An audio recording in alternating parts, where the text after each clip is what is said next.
Olá, depois de altas sucessivas, os contratos futuros do boi gordo deram um susto, mas já retomam o movimento ascendente. Especulação ou motivos para se preocupar? Agora no mercado pecuário DBO.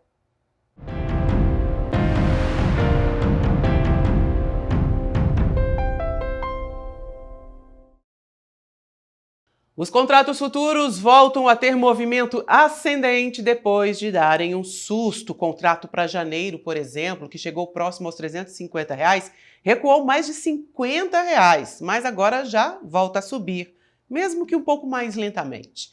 Lembrando que o indicador CPEA baliza os preços da B3 até janeiro. Nos contratos de fevereiro em diante, serão aí balizados pelo indicador do boi da Tagro.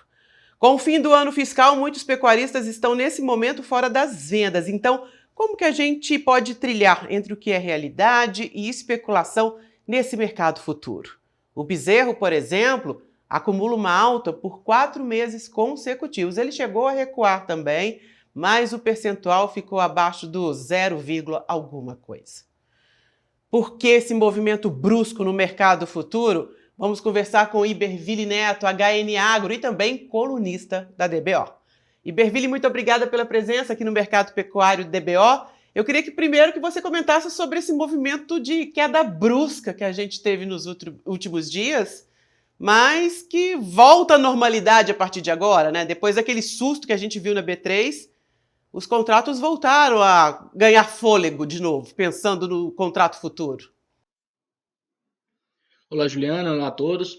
Juliana, nós tivemos aquela movimentação abrupta, forte e súbita, né, do mercado ali, para usar diversos adjetivos sinônimos praticamente, né? Mas a gente está falando de uma queda muito forte e quando a gente fala de mercado futuro, é ele que é definido pelo mercado físico e não o oposto. Só que quando isso acontece de maneira forte, por realizações de lucros, saída de posições e etc., a gente teve uma mudança da perspectiva daquele produtor que tinha gado para vender possivelmente ali em janeiro. Ele olhava os preços futuros, via no balcão o mercado ainda não tinha cedido na mesma magnitude, ou ainda nem tinha começado a ceder, que ele veio um pouquinho depois, e acabou optando por vender, né? Então, o mercado futuro ele não deve ser olhado pelo produtor como algo que vai acontecer, mas nesses casos mais próximos, essas movimentações mais abruptas, elas acabam influenciando a opção do produtor pela venda e aí, consequentemente, influenciou o mercado físico. Agora a gente já está observando um cenário de preços ainda pressionados, mas eu diria que o pior dessa pressão parece ter ficado para trás. A gente parece que já está vendo esse mercado encontrar um certo equilíbrio. Houve um degrau forte no mercado físico, a gente estava ali nos 350, 360, agora está falando de 320 como referência, CPE, Datagro, mas é um pouco acima disso os valores máximos, né? E parece que o mercado está um pouco mais equilibrado nesses patamares. Qual a tendência para janeiro? A gente sabe que o consumo interno é afetado no início do ano por causa de férias, por causa de contas. Também tem uma tendência da China reduzir as compras quando se aproxima do Ano Novo Chinês. O que vai acontecer? O janeiro a gente tem esse cenário aí de diminuição do consumo doméstico. China costuma trabalhar um pouco mais calma, só que por outro lado a gente tem um outro comprador grande na parada que tem uma cota que zera no início do ano, então o começo do ano costuma ser de boas vendas para os Estados Unidos. E os Estados Unidos, inclusive agora em novembro, tiveram o maior volume importado da história, pelo volume importado do Brasil, né? Foram 27 mil toneladas. E isso deixa a possibilidade de que amenize um pouco o efeito de ausência da China. Por outro lado, pensando no gado de pastagem, a gente tem aquele período que as pastagens já vão estar com qualidade boa, né? Assim, dentro do melhor momento, ou perto do melhor momento para cada realidade, claro que cada situação de pastagem, cada estrutura de fazenda, mas ela costuma já estar a todo vapor nesse período. E então isso permite que o produtor segure os animais. É diferente daquela pressão que ocorre em alguns momentos quando a gente tem animais mais concentrados, oriundos de confinamento. O produtor não consegue segurar esse animal no confinamento por muito tempo. Cada dia mais é uma diária e isso vai agregando custo, muitas vezes mais do que resultado ou perspectiva de preço. Então, a gente vai ter a possibilidade de retenção, a gente vai ter um consumo doméstico que aí sim tende a ser mais fraco, e vai ter um cenário de exportação que eu acredito que seja um pouco mais calmo do que essa reta final do ano, que foi muito boa, mas a gente tem alguns pontos positivos aí, como seria o caso dos Estados Unidos também.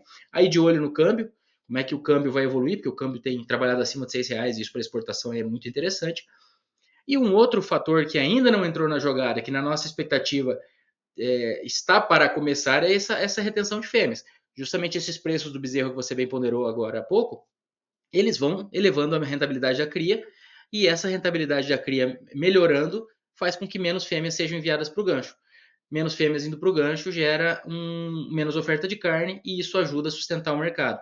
Lembrando que agora em 2024 a gente teve toda essa alta no preço do boi, saindo um pouquinho dessas 2 últimas semanas e focando ao longo do segundo semestre, a gente teve toda essa alta de preços de boi gordo, um abate que ao longo do ano aumentou 19% na comparação com o mesmo período do ano passado, de janeiro a setembro, até os dados do IBGE que saíram semana passada.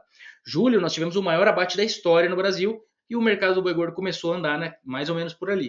O que eu quero dizer com isso? Eu quero dizer que a gente ainda nem começou a ter uma redução de oferta, e isso é bom, porque o mercado já andou ainda sem que a oferta tenha diminuído. Eu vou aproveitar aqui esse gancho, essa deixa sua, para fazer a primeira pergunta, que é o Júnior Viana. Coloquei o gado no pasto, seguro ou vendo? Diante dessas diretrizes que você acabou de dizer. Bom, aí é aquela questão, né? Quando a gente fala do gado no pasto, a gente está falando da realidade específica, a gente está falando de uma condição de lotação que precisa ser avaliada, de uma condição de caixa desse produtor e etc.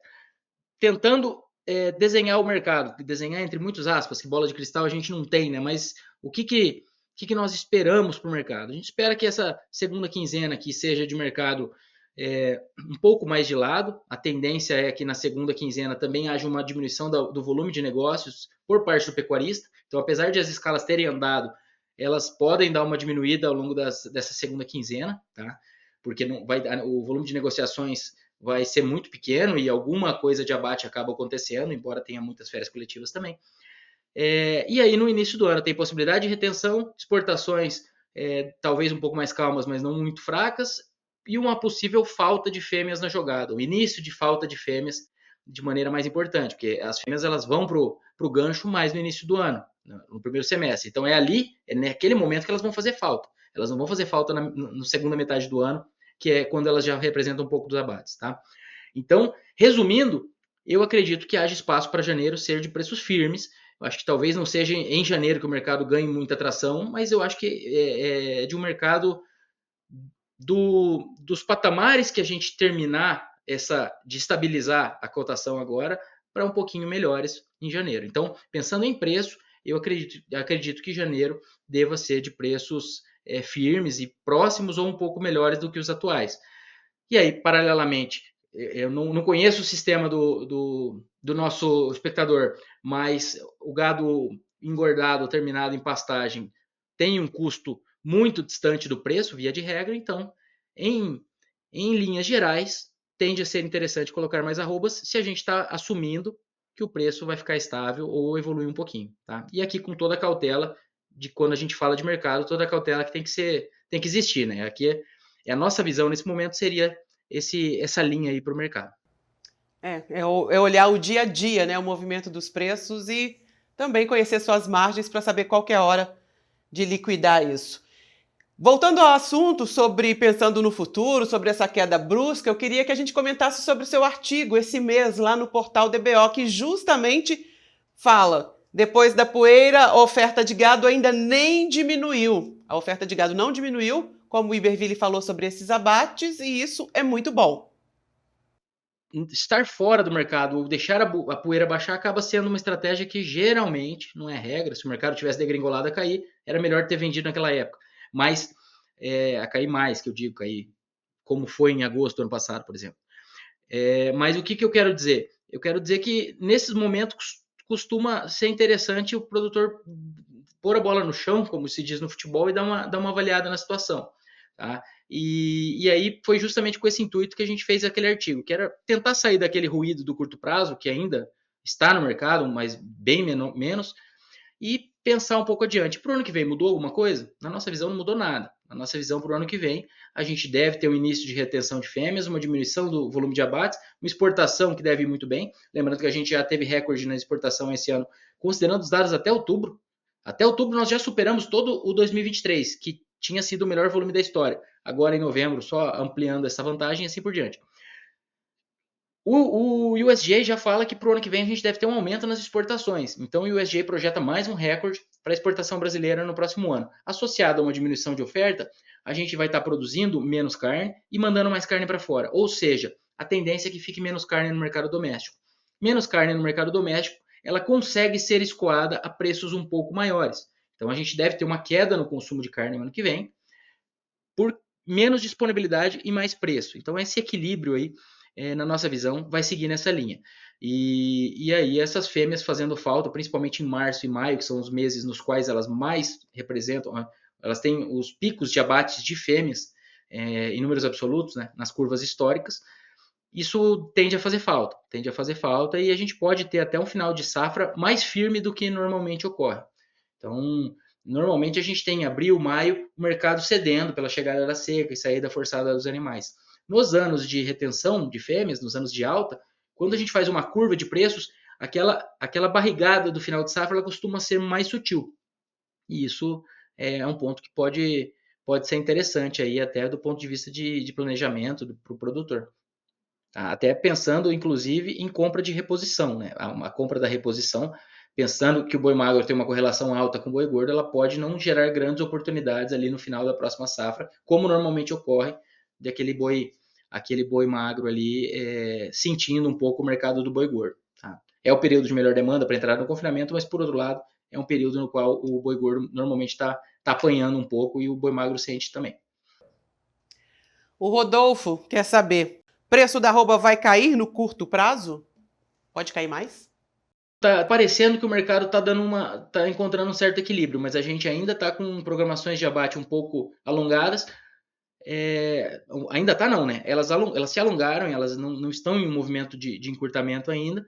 E aí quando a gente fala dessas programações de abate, a gente tem um cenário completamente turvo nessa reta final do ano, né? Porque essas programações de abate, se o frigorífico vai parar alguns dias, ele está considerando que essa compra está sendo feita para depois dessa suspensão, isso já mascara e muda completamente aí a acurácia e a possibilidade de usar essas escalas de abate como uma variável importante para gerar expectativa para o preço de boi. As escalas são fundamentais na precificação do boi gordo, isso é fato, mas nesse momento eu diria que elas têm que ser olhadas com um pouco de cautela. Iberville, olhar escalas de abate nesse momento do ano não corresponde, às vezes, à realidade, ao que acontece no mercado, né? Não se torna tão essencial. Existe essa pergunta para quando ele está comprando, muitas vezes, ou em algumas situações, ele está comprando para depois dessas paradas, ou depois dos feriados, já considerando que não vai abater possivelmente dia 24, 25, dia 31 e dia 1º. Então, se a gente considera uma escala de dias corridos, isso vai alongando essa escala artificialmente. Não são dias de gado comprado para abate, não são dias de produção de carne. Então, isso acaba deixando essa análise de escalas um pouco mais turva nesse período. Inclusive, quando a gente pega o Natal e o Ano Novo ali, que a gente vai ter 24 e 25, se não me engano, terça e quarta, e 31 e 1º, terça e quarta também, isso são menos dias de negociações. Então, quando a gente pega o pecuarista, ele já está saindo desse período de maior pressão, ele está entrando no período ali de festividades, com um cenário de pastagem melhor.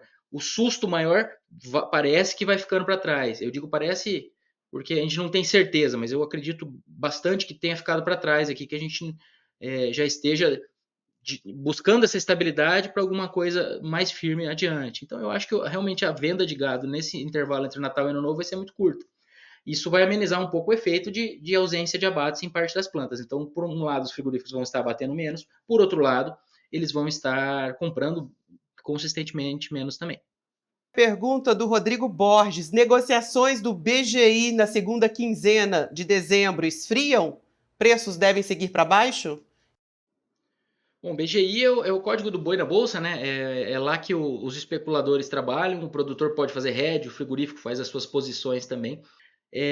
Na nossa visão, o volume de negociações na segunda metade de dezembro tende a ser menor, sim, tanto com o mercado futuro como no mercado físico, o mercado dá uma acalmada. E pensando nessa curva de preços futuros, eu acredito que o mercado está um pouco pessimista. Ele veio e ficou naqueles patamares, né? Agora ele tem se recuperado, claro que ele chegou a patamares que estavam muito, muito esquisitos aí do ponto de vista de movimentações históricas, tá, pessoal? Sempre pensando o tanto que o mercado caiu, tanto ele tinha caído nas máximas aí sob diversos pontos de vista. Agora ele está se recuperando um pouco. Então, pensando em usar o mercado futuro, talvez seja ainda até a possibilidade de uma aquisição de reposição ou de uma equivalência dessas arrobas de reposição ali na bolsa, pensando que a tendência, ou talvez o cenário mais provável, seja desse mercado andar um pouco ainda, principalmente os contratos mais distantes aí. Iberville, te agradeço imensamente a presença aqui no Mercado Pecuário DBO, te agradeço a colaboração mensal lá no portal DBO, todos os artigos disponíveis para você ler a um clique a qualquer momento, e que 2025 seja de ótimas vendas, né? Tanto para o pecuarista, que o consumidor continue comendo carne e ajudando a movimentar esse mercado que beneficia tanta gente. Isso, o mercado do boi em alta é bom para a cadeia toda, só aperta a conta do frigorífico, para o resto da cadeia ele é positivo. A indústria de insumos vende mais e o pecuarista tem resultados melhores e assim por diante. Obrigada, Iberville, volte sempre. Além do nosso encontro semanal aqui no Mercado Pecuário DBO, lá no portal você encontra todos os dias análises sobre o mercado do boi. Se você tem dúvidas, mande pra gente no Instagram, @portal_DBO. Eu te agradeço a companhia e a gente se encontra. Tchau!